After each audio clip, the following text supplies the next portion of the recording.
voici l'agenda geek du mois de juin. Bon, ok, on est un peu en retard, on va dire l'agenda geek de la mi-juin. Comme vous le voyez, on sera en vidéo. Bon, on va commencer par la partie cinéma, avec d'abord un coup de gueule, une grosse déception. Les Maîtres de l'Univers ne sortent pas en France. Pour sortir directement sur Amazon Prime. Premier flop de ce début juin, c'est le pitoyable Scary Movie 6. Donc on va pas s'attarder, on va aller voir directement ce qu'il y a d'intéressant, notamment au Backrooms de Kane Carson. Donc c'est un film de SF horrifique basé sur sa propre web série. Ça raconte comment une psychopathe est contrainte d'affronter l'inconnu dans le but de retrouver un patient vivant ayant disparu dans une mystérieuse dimension qui dépasse la réalité. Voilà, ça se base sur les légendes urbaines et c'est une curiosité, à mon avis, à ne pas louper. Ce sera suivi le 17 juin par Toy Story 5. Alors, on espère qu'il sera à la hauteur des autres, mais voilà, ça va être super sympa de retrouver Woody, Buzz l'éclair et tous les autres. Et le 24 juin, dans ma petite sélection, un film qui va encore une fois diviser le Supergirl, hein, donc l'univers étendu d'essai sous la houlette de James Gunn. Alors je sais qu'il est décrié, je sais qu'il se fait cracher dessus. Perso, j'adore. Enfin voilà, donc il en faut pour tous les goûts et donc assez impatient de découvrir ce nouveau Supergirl. Au niveau DVD de juin, il y a Beavis and Butt-Head se font l'Amérique qui est ressorti le 3 juin.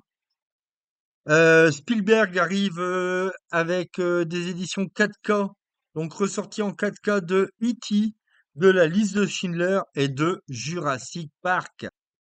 On va s'attarder un petit peu sur Iga, la mouche vengeresse. Alors, vous savez que j'aime les films fous, et là, c'est un film complètement barré.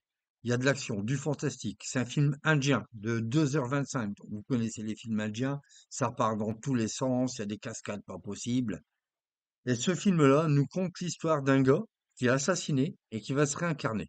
Il va se réincarner en mouche. Et malgré tout, il va chercher à se venger de son assassin. On va avoir également Evangelion 3.0 plus 1.11. On a également le Gundam Seed Freedom The Movie qui sort le 24 juin.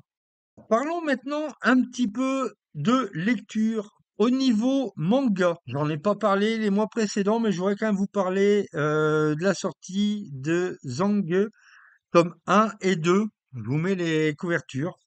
Voilà, un petit manga sympa. Petite édition qui est sympa aussi, hein. Ils ont plusieurs trucs un petit peu creepy comme ça. Junji Ito, on aura la sortie de Le Journal des Champs en édition Prestige. Et début juillet arrive également l'édition de Regard. Niveau comics maintenant, Godzilla versus Power Rangers volume 1 et 2 chez Vestron vont être réédités. C'est une très bonne chose parce que les volumes d'occasion avaient atteint des prix exorbitants et donc ils sont réédités par Vestron. Rick et Morty versus Donjons et Dragons, l'intégrale, histoire de continuer un petit peu dans les crossovers. Et côté kawaii, Mafusand, Requin Miaou, aux éditions Soleil Manga. À mon avis, pour ceux qui aiment le kawaii, ça va vous plaire. On va passer maintenant à mes coups de cœur. Avec début juillet, les ressorties de deux films malheureusement méconnus de Nacho Vigalondo, mais deux films que j'adore. On va commencer avec Time Crime, un film qui démonte la mécanique du slasher avec un homme qui fait un malencontreux bond dans le temps d'1 heure. Et en tentant d'arranger ce petit problème, il va déclencher toute une série de désastres. C'est prenant, c'est intelligent. D'ailleurs, le film va remporter en 2007 au Fantastic Fest d'Austin le Grand Prix du jury et celui du public. Hein. Donc, pour vous dire, c'est un film vraiment intéressant à ne pas louper. Autre ressortie donc, et autre film à réhabiliter, Colossal, avec Anne Hathaway dans le rôle de Gloria, une New-Yorkaise qui, après avoir perdu son taf et s'être fait plaquer par son mec, se retrouve forcée de retourner dans sa ville natale où elle y retrouve un ami d'enfance, Oscar. Et au même moment, un caillou fait des ravages à Séoul. Et Gloria va petit à petit découvrir que ses actes sont étrangement connectés à cette créature à l'autre bout du monde. Ouais, c'est un pitch blockbuster. Et pourtant, c'est bien plus touchant et bien plus futé que ça. Malheureusement, le film ne trouvera pas de distributeur en salle à cause de ce côté hybride qui pourtant fait sa force et son originalité. Donc, si vous cherchez une petite perle qui sort de sentiers battus, c'est un film vraiment à voir. Donc, si vous cherchez une petite perle qui sort de sentiers battus, ce film est à voir. Pour continuer sur mes coups de cœur, je voudrais vous parler du nouvel album de Crystal Throne qui est en précommande sur leur Bandcamp pour une sortie en octobre. C'est un concept album de heavy metal 13 années 80 avec une superbe pochette qui à elle seule justifie l'achat du double vinyle. Ça joue vachement bien, le chant est vert, c'est français et ça a le niveau de leurs ambitions. Je vous laisse en fond le titre Children of the Ring, qui est le premier titre sorti sur leur YouTube.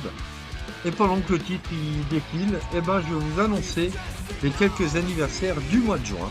On va ouvrir le bal avec celui de Robert Englund, Freddy, qui fête ses 79 ans. C'est les 50 ans également de L'Âge de Cristal de Jim Henson, les 40 ans de Labyrinthe avec Bowie, mais également du Château dans le ciel, le premier film des studios Ghibli. Les 30 ans du Mars Attack de Tim Burton, un incontournable, j'adore ce film. La Nintendo 64 sortait le 23 juin 96, ce qui lui fait 30 ans, et Sonic fête ses 35 ans le 21 juin. Et voilà, notre agenda du mois de juin se termine. Rendez-vous début juillet pour l'agenda de l'été. Et n'oubliez pas, à la fin du mois, la fête du cinéma. Des places à 5 €, on ne laisse pas passer.